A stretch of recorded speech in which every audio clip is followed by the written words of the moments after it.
So in your writing, you have to have ideas, and ideas can come from all over the place. Do you find yourself listening to people in the supermarket and grabbing some ideas from there? Do you find yourself taking snippets of what you overhear as you walk down the street? Or are there some things that you think about when you're playing some board games or watching a television show that eventually find their way into any of your works? I'm very influenced, but I'm not directly influenced.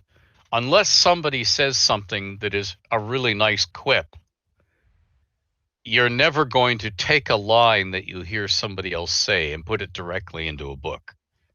Okay? And um, aside from that, I'm not directly putting things in what teachers call plagiarism does not happen because what you're doing is experiencing everything in life and just filing it away for later. And your subconscious starts to work on stories that you are working on right now. And all of a sudden, an idea will pop into your head. It didn't come from nowhere. It came from your mind working away on something, and an idea occurs to you. What if that pretty girl that he glimpses for a moment at the drive through when she's handing him his hamburger, what if she's a spy? Oh yeah, that would change the story. And so you quickly jot that down, which means in I'm old school. I grew up BC before computers. So in my pocket, I always have a small folder that has two or three pencils because pens always leak or they freeze or they dry up. So I have a pencil, a sharp pencil. Little golf pencils work for me, but it can be anything you want, and a notepad of paper. That means if my phone is dead or my tablet's dead or for whatever reason it won't work, I can just still jot the idea down before I lose it. And often I will jot something down that makes no sense at all to somebody else. It'll say things like bright reds through the window. But to me, it captures a thought or idea so that when I can get back to my computer, down it goes. I saw a question in the chat. What's your writing space like? Well, all writing spaces I have, and I have 6 of them built in around the house. That's the nice thing about owning your own house. I also have 300,000 books in this house. So my writing space is crammed with books. And my father used to call it the 1 foot rule. And what he meant was your dictionary or your thesaurus should be within 1 foot of your keyboard or your typewriter. So you can reach out with your hand like I'm doing now, and it would come back with the right book. So you have a number of crucial books that you have within reach. Your writing space should also have, and you can't see it here because of my cute little webcam, but there is actually a desk space off to my right because I am juggling 8 projects at any one time. And these 8 projects all need pieces of paper with stuff on them, whether they're contracts or I'm working on a medieval Dublin.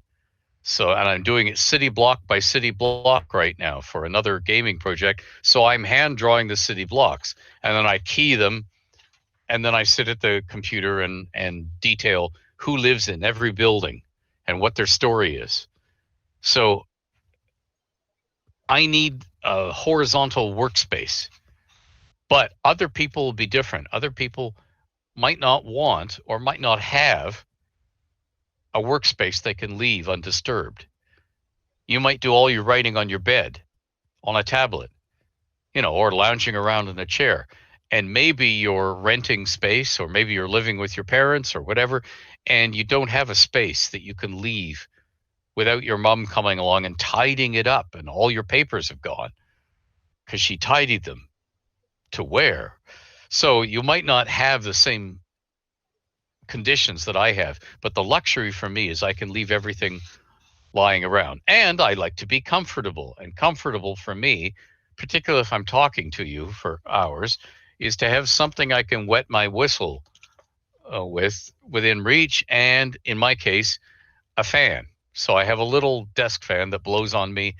And I always have writing materials. I always have a calendar, and I have my computer, and I have, when I say I have my computer, at my computer desk, there are 6 computers. One of them is a printer slave. One of them is my main workhorse. I have different computers at different eras because I do game writing. And one of the things you will encounter when you're running game writing is a game will only run on the platform it was designed for. So if you're trying to do a sequel to Skyrim, The Elder Scrolls, you may discover you're turning on a 10-year-old computer to run the original because you don't want to run it under emulation. You want to run the original. Or I may want to turn on my computer with a giant screen. You guys are writing Pick a Path or Choose Your Own Adventure books, the equivalent of that. Well, if you're doing those professionally, because it's going to be storyboarded and somebody else is going to draw the illustrations and they're going to lay the book out and they're going to want 1 or 2 pages that you go back to again and again.